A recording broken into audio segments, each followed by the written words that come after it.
Madam నమస్తే madam. నమస్తే madam మన ఇంట్లో ముసలోళ్ళు ఎవరు ఉన్నారు మేడం? దేనికే? పెన్షన్ రాస్తాను మేడం. ఎంత? నెలకు 2,500. 2,500? సరే రాసుకో. ముసలోళ్ళు ఉన్నారు మేడం? ఉన్నారు ఉన్నారు. పేరు? నెల్లూరు నీరజ.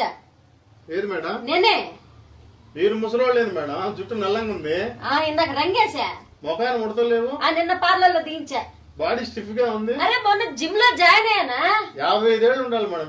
వచ్చాయి రాసుకో. మేడం మీ ఇంట్లో గర్భవతులు ఎవరు ఉన్నారు మేడం?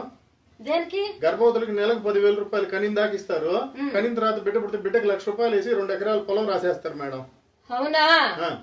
సరే ఆ పేపర్ ఇట్టి ఇప్పుడు రాసుకో. చెప్పండి మేడం. నెల్లూరు నీరజ. నేనే. కడుపుతో ఉన్నారు మేడం? అయ్యో ఇది తిని బలిసింది అనుకుంటున్నా. లోపల ట్విన్స్ ఉన్నారు. మొత్తం 4 ఎకరాలు 4 లక్షలు రాసుకో. రేపు నెల నుంచి పంపించు. అమ్మా వాడు పెన్షన్ కోసం టెన్షన్ లేకుండా అబద్ధాలు